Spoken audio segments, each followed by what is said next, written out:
מזמור לדוד. אדוני רואי לא אחסר,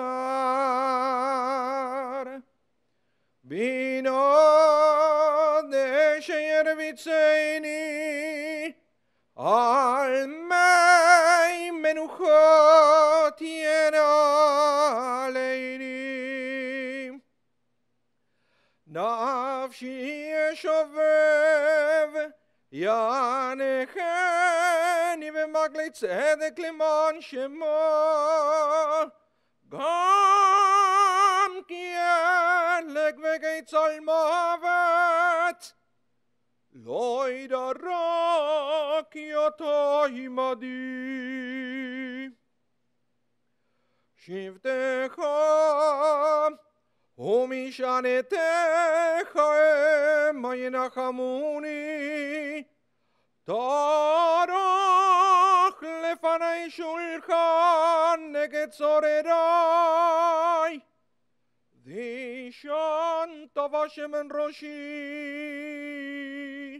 כוסי רוויה. אך טוב וחסד ירדפוני כל ימי חיי, ושבתי בבית אדוני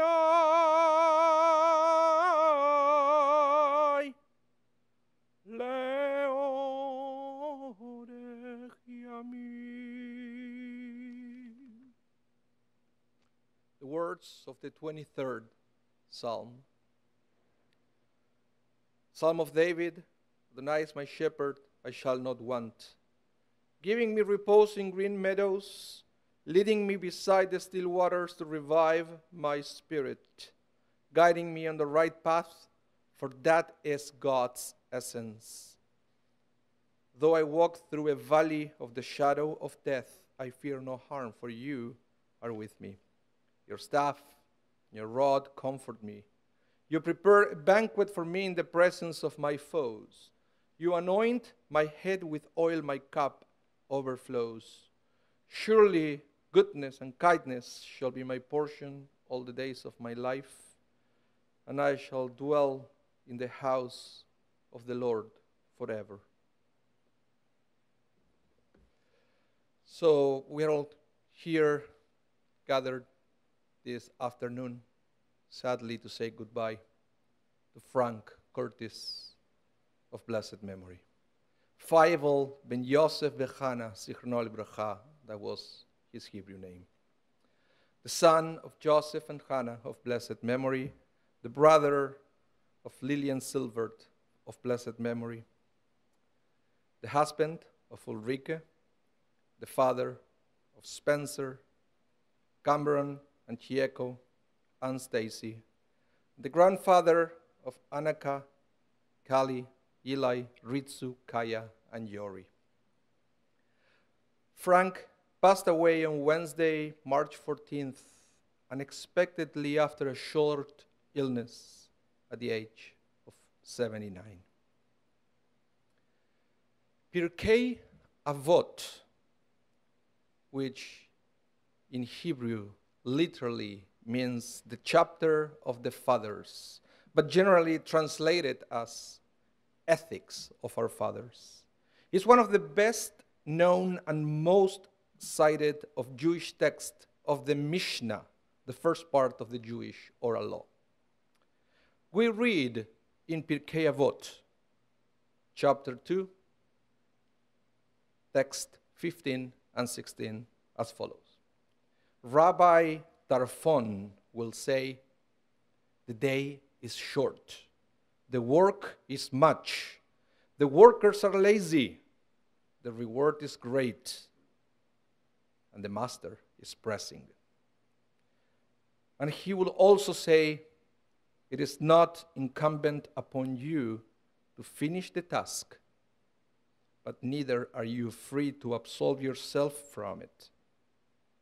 If you have learned and done much, you will be greatly rewarded, and your employer, with a big E, is trustworthy to pay you the reward of your labors, and know that the reward of the righteous is in the world to come.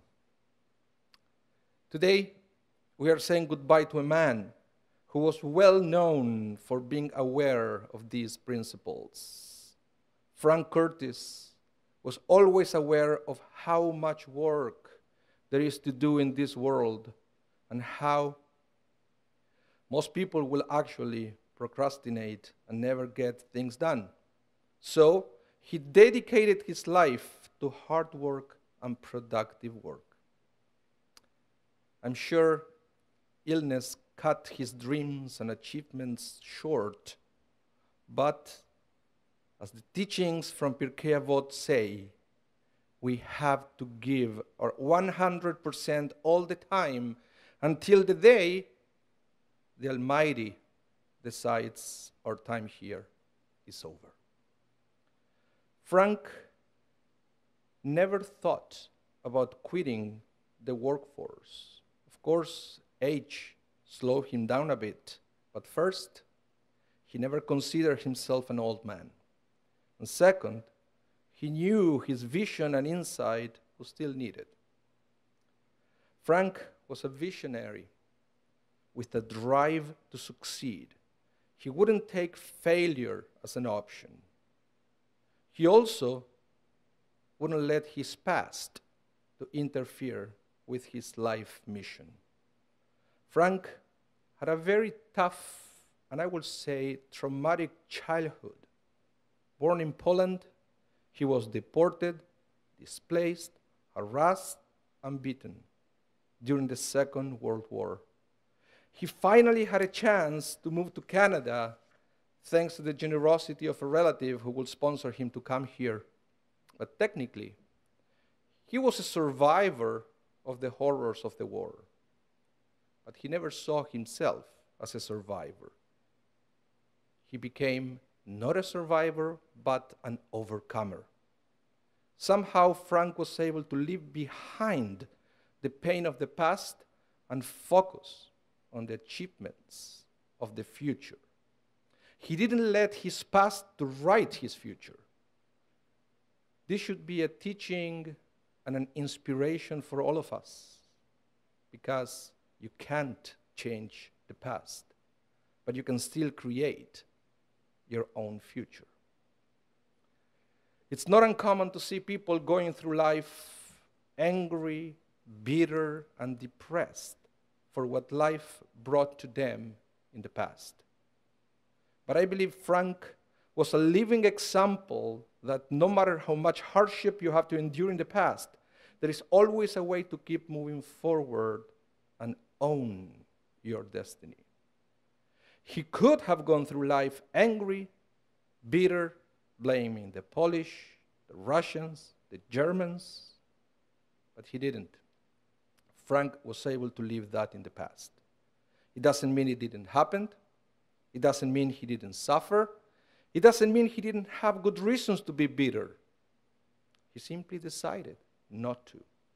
That will be giving the Polish, the Russian, and the Germans that ruined his childhood too much power over his life. They ruined 10 years of Frank's life. He refused to let them ruin another moment. Frank was able to develop a character that included selflessness, tenacity, work ethics, and honesty. May his memory and his spiritual legacy be a source of inspiration for all of us. Frank is survived by children, grandchildren, and Ulrike, his wife for some 26 years, whom he met in Cuba and shared, among other things, his love for traveling the world. I didn't have the pleasure to know Frank in person, but today we are lucky that some of the people who knew Frank well have agreed to come forward to eulogize Frank. The eulogy is perhaps the most important part of a Jewish funeral, and the root of eulogizing our loved ones who passed away could be found in the book of Genesis, where Abraham our first patriarch, formally eulogized his wife Sarah. So, to engage in the process of eulogizing Frank Curtis, I would like to invite to come forward first Spencer to eulogize his father.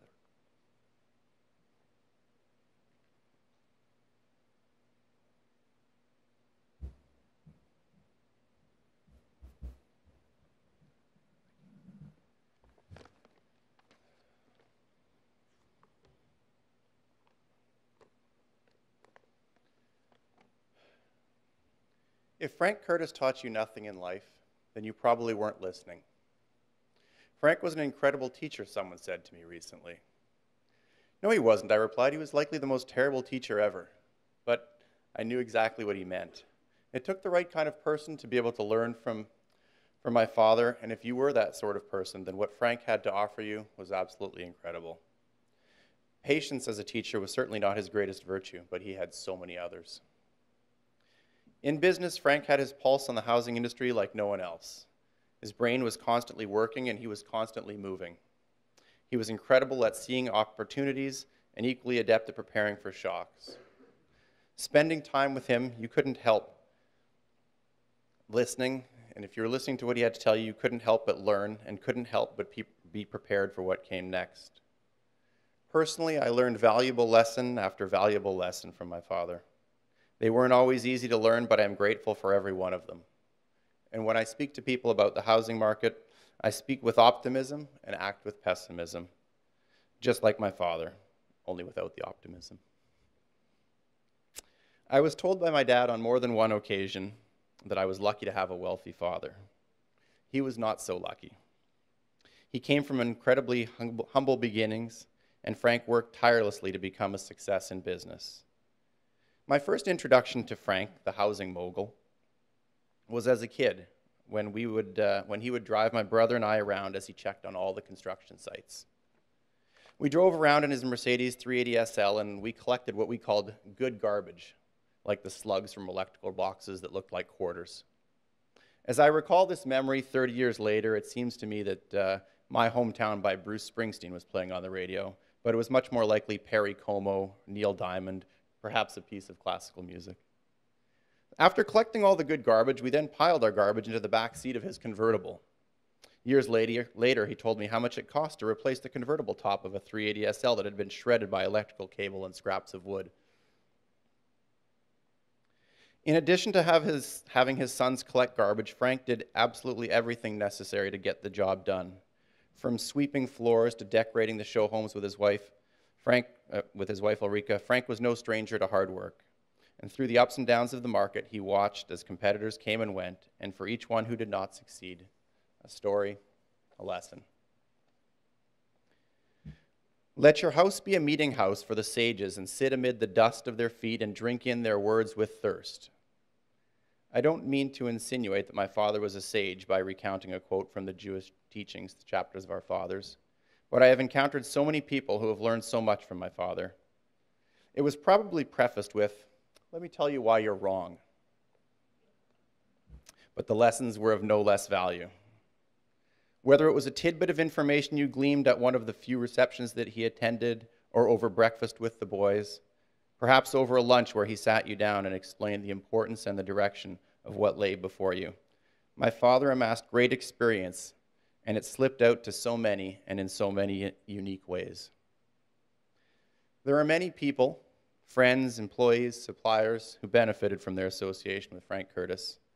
His success in business directly benefited so many over the years, and I hope whether you learned or whether those people learned something that helped them out in their lives, that life or not, that you're able to take with you this idea. You'll never know it all, and you should surround yourself with people from whom you can learn, and you will be successful.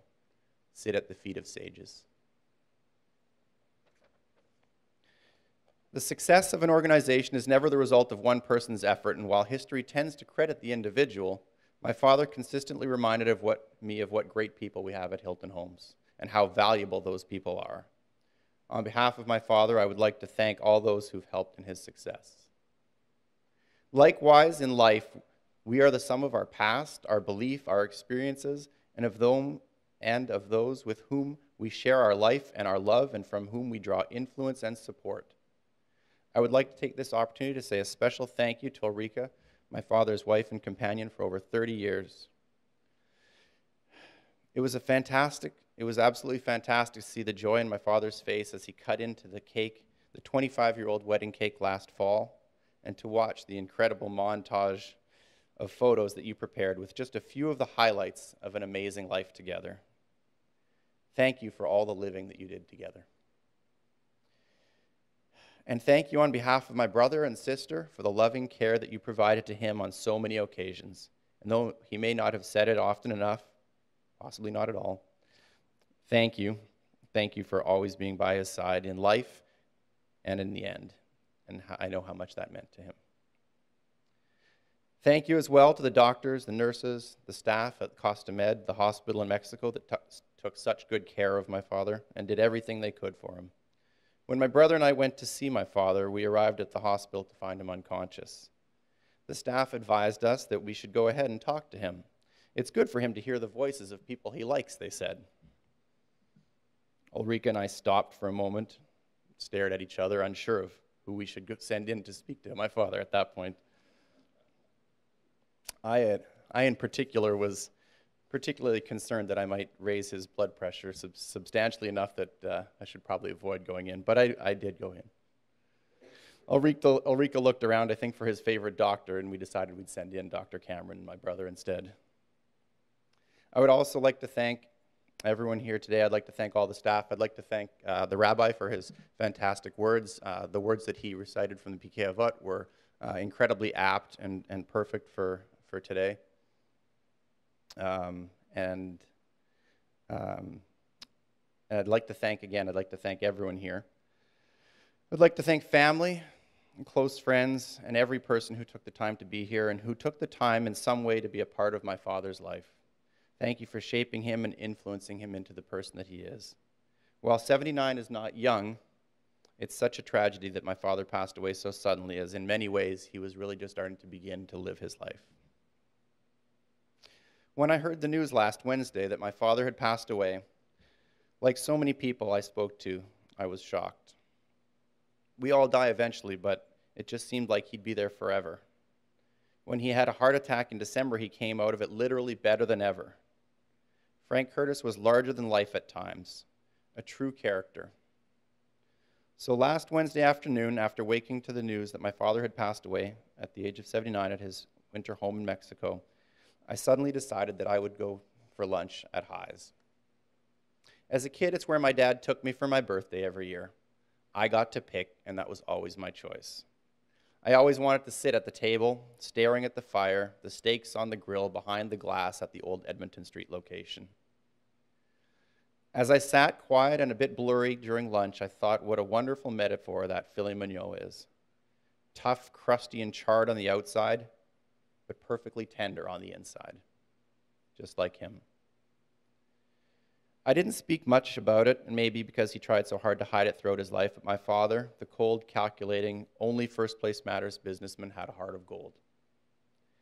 I'm grateful for every bit of information and experience I gained from Frank Curtis. I'm grateful for every lesson I learned, as tough as they may have been to digest. The respect and admiration I held for my father will last my lifetime.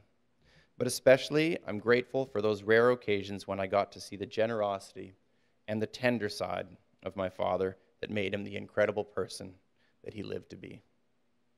So as I sat, filled with that most unusual combination of sadness and fond memories, grief and love, I lifted my drink, his drink, gin and tonic, to my father.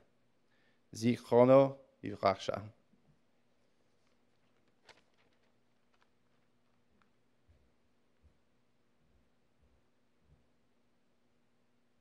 Thank you, Spencer.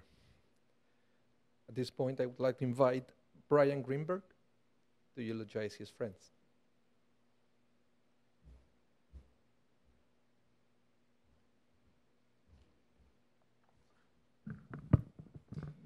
Hi, my name is Brian Greenberg.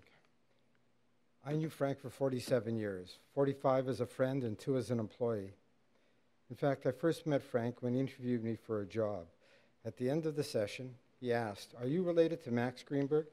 I said, "Yes, I'm his son." "Well," Frank said, "if you're Max's son, you can't be stupid," and then he hired me. I went home to my wife and said, "Wow, I've been hired by a real character. This job's going to be interesting," and it was. During our friendship, I learned about Frank's past. The first 10 years of his life were spent in Europe. He was born in Warsaw, Poland, before the outbreak of the Second World War, and caught up in the war, his family found themselves pushed back to into Russia. After the war, he and his parents spent 3 years in a displaced person camp in Germany. During that time, he got separated from them and didn't find his parents till a week later. The authorities running the camp wanted to place him with the orphans. Frank, however, insisted that his parents were alive. He was 7 years old, but wouldn't back down till he found his parents. I once told Frank he felt like my older brother.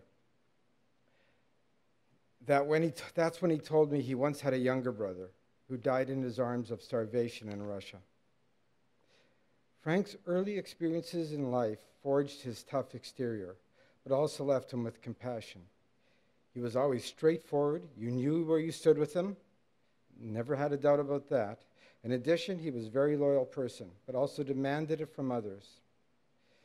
He was opinionated and noted for saying, "I'll let you know why you're wrong." I'm sorry, it was already said, but Frank was never afraid to take risks. After becoming a chartered accountant, he moved to Vancouver and eventually returned to Winnipeg to work for Mulder Brothers, then Genstar. Later, Frank and his partners built the Maples nursing home. Shortly afterwards, he started Hilton Homes and struggled on his own to build it into a company it is today.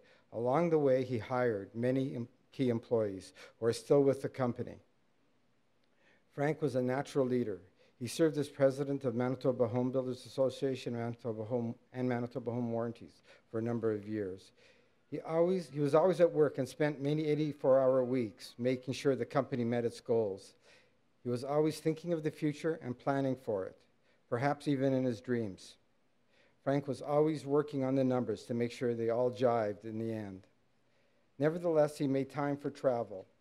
And after a trip to Cuba, Frank told me that he had met someone special, and he asked us to invite them over for dinner. That's how we met Ulrika and noticed a spark between them, which remained till the end. I had coffee with Frank 3 weeks ago in Mexico. We talked about his upcoming holiday to Europe and the party for Ulrika's special birthday in a few years' time. Included in his itinerary was a trip to Poland. As well, he wanted to find the displaced person camp where he spent 3 years. Frank was always optimistic and forward-thinking to the very end. I'm so glad I had the time to spend with him recently. Good friends are hard to find, harder to have, and impossible to forget. Thank you.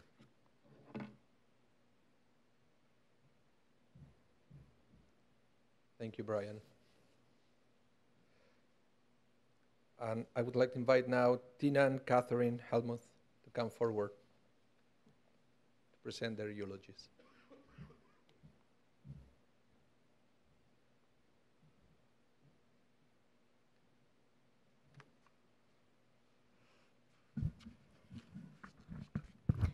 Might be harder than I thought it was going to be.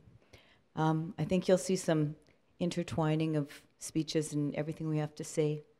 And it was sort of with a heavy heart when Rika said, "Well, Tina, could you and Kat say something about Frank?" And we really thought, well, if it means that much to you, certainly we'll give it a try. So here we go. We sometimes talk about people meeting each other by chance. And so was the case between Eureka and Frank.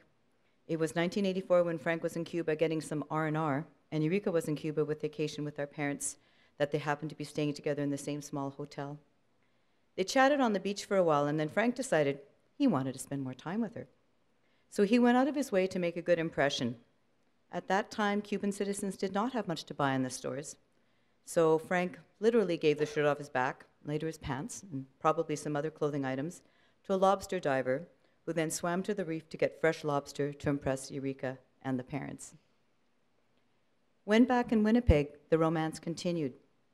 Eureka came back and told us she had met someone interesting who was much older. He was a businessman, and she was just starting out as an occupational therapist. At the time, she was living in an older apartment, and when Frank came to get her to go out on a date in his Mercedes, she was worried. Not that the date wouldn't go well, but that his car might be vandalized if he stayed there too late. It took a few months, but soon they realized they shared many qualities. Both were highly intelligent, both were hardworking and driven to succeed, and both loved to travel. Their first trip of many to come was to England. Eureka was a planner and an organizer, with some input from Frank. Frank had traveled previously to destinations to relax. Now travel was kicked up a notch. For when you travel with Eureka, you do and you see a lot. No more relaxing beach holidays. Now you are on the road early and seeing as much as you can. There were castles, museums, art galleries, long hilly hikes, short hikes through the cities. Their albums are full of pictures and memories. The 5-star resorts were traded in for character bed and breakfasts, where you could speak and meet others from all over the world. The first trip strengthened their relationship, and soon after this, the two decided to move in together. Frank started Hilton Homes in 1985, and Eureka was involved in the business by embracing the task of interior decorating. They spent 20 years together building the company. There were great years and also lean years where earnings were sucked back into the company. During these leaner years, trips would include traveling to different Canadian and US destinations to bring back ideas that they could use here in Winnipeg. I believe this is how the first cab-over design had been brought back to Winnipeg. Hilton Home still continues to have innovating housing ideas. Their 1991 marriage was a small, lovely affair held in their home on Sheffley Court with a reception at Dubrovnik's. Frank, who was known for being a snazzy dresser, looked amazing in his suit. And Eureka was stunning in the dress that she sewed. They danced, we ate well, and Frank sang. His voice made people stop and listen. Eureka and Frank grew together in both their personal and professional lives. They both have very strong characters, so we're sure that there were some ups and downs. Both Eureka and Frank have strong work ethics, and they respected these qualities in each other. The home that Eureka and Frank have lived in for the past 25 years was a project that was left in Eureka's hands due to the fact that Frank was establishing Hilton Homes. Frank was a creator. He took pride in the company and provided excellent job opportunities for others. He was always grateful to his loyal employees and treated them well. Frank gave Eureka opportunities to follow her creative interests in gardening, quilting, and furthering her love of education. Frank's drive and genius and Eureka's nurturing nature made them a strong duo. He even tolerated her, 6 dogs and a rabbit that Eureka cared for so well that they lived well into their senior dog and senior bunny years. Frank had a very active mind and liked to be busy at all times. He needed to be stimulated and loved looking forward to future events. He would only relax when he traveled because he was able to meet new people and learn about new cultures and spend quality time with Eureka. For over the past few years, Eureka and Frank were able to travel even more. We all know that time doesn't stand still. And when his health was good, they went to Spain, Ireland, took river cruises, and even cruised around South America. Frank loved his last trip with their cousins in Denmark. Frank was excited about his future trips to Spain and his return trip to Denmark. Frank was a planner and always had new and exciting adventures to look forward to. He was looking forward to celebrating Eureka's 65th birthday, 3 years away. He was looking forward to celebrating his 80th birthday this summer. He was looking forward to more time with friends and family and more adventures for both of them to share. When I think of Frank, I'll remember him in his crisp linen shirts and elegant pants, happily telling others about the new tailored suit that he was going to buy. I will remember him talking about cars, Mercedes, Porsches, and Jags. The ones he owned, but more so the cars that he was planning on getting next. I will remember him talking about the next trip and the adventures that he and Eureka would have. I will miss him saying, "How you doing, kid?" I will miss seeing him on the deck of my family house after family events.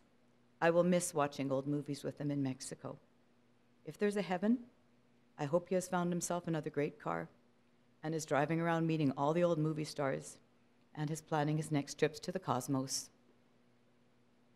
Eureka will miss their coffee in the morning, looking over their garden, planning their next adventures overseas. She will miss his calls of Eureka from another room. She will miss those lovely dinners they shared together. Most of all, she will miss Frank, the unique and special individual he was, and how everything he did through his heart.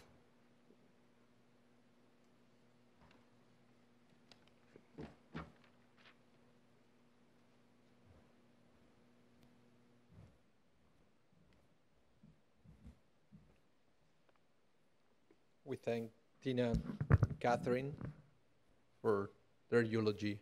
Also, we thank Brian and Spencer. And I would like to wrap it up with the words that Spencer mentioned at the end of his eulogy, but they were untranslated, so let me translate it for you. He said, Zichrono Libracha, which means, may his memory be a blessing for all of you. And let us say, Amen. I would like to invite you all to rise now for the El Maleh Rachamim prayer.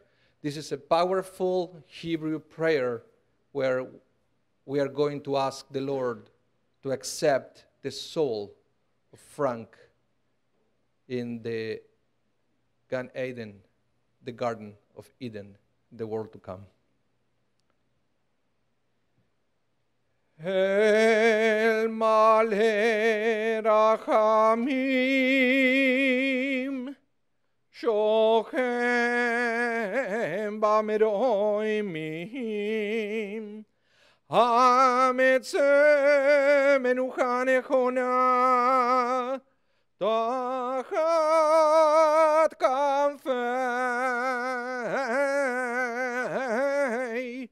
HaShechina B'ma'alot Kedoshim Kedoshim Uteorim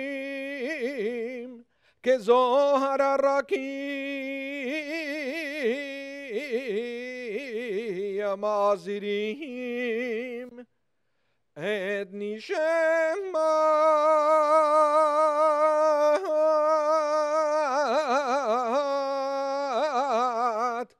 Et Nishemat Faivel ben Yosef Vechana Shealach Leolamo Bahabu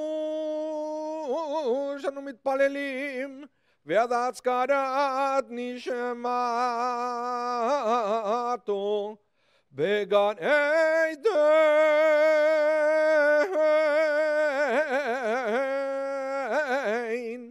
Began Eiden Tei Menuchato Lachem Balarachamim Ahasnideu Veseder Kenav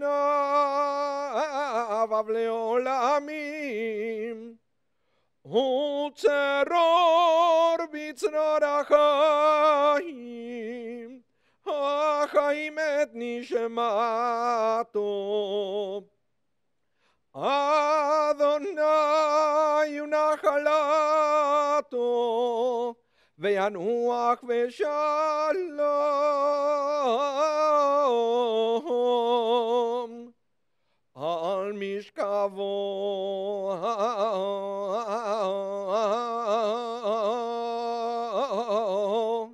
Ve'numar Amen.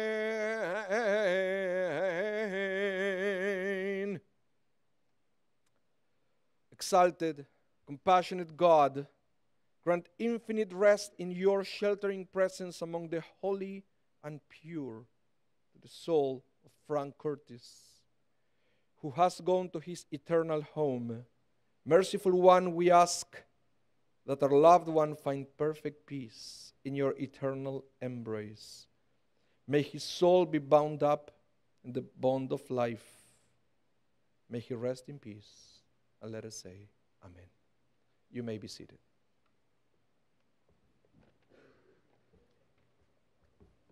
So the next step is to proceed in caravan fashion to the Shaarey Shamayim Cemetery, which is part of the Shaarey Zedek Cemetery, located in Armstrong and Main Street. So the tradition is to go in caravan fashion to the cemetery, and if you are following us to the cemetery, we do request that you will please turn on your four-way flashers to mark your car as part of the procession, and we ask you please to stop at red light and stop signs. You know, in Winnipeg, it used to be a time when if you were part of a funeral, you would have the right to pass through red lights. I was told it doesn't work like that anymore. And we have a couple of photo radars in the way there, so please stop on red lights. Immediately after burial, we are going to return here for the meal of consolation. And Shiva will be observed for 2 evenings. There will be 2 evenings. They will have the opportunity to visit the family at the house. That will be at 251 Christie Road, Wednesday and tonight, and Thursday evening from 7 to 9 p.m. And around 7 p.m., towards the beginning of the visit hours, we are going to have a little religious service for Frank at the house. So next is to proceed with the next stage, which is to prepare ourselves to go to the cemetery. For that, I would like to invite the immediate family to exit the sanctuary at this point and to proceed to their transportations, and the pallbearers to exit and assume their places alongside the coffin. Please, this is everybody else. We are going to wait here until family and pallbearers are on their way.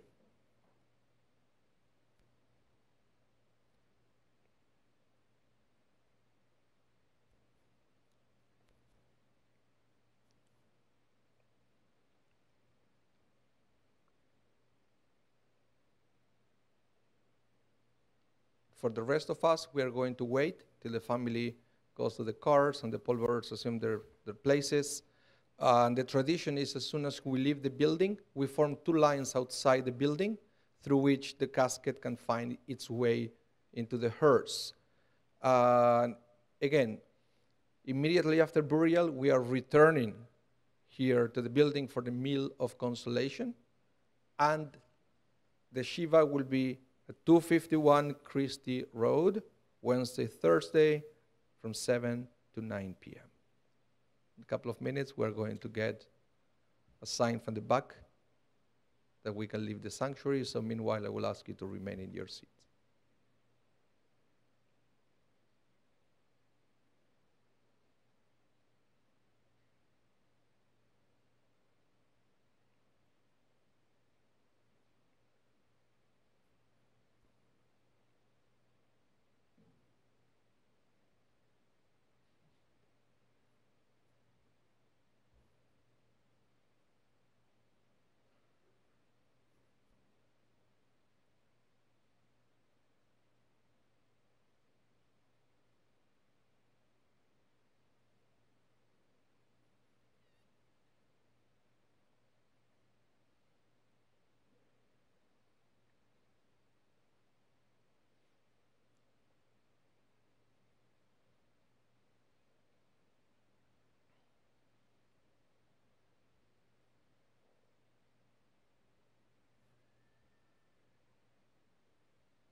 Thank you all for coming. We can exit the building now.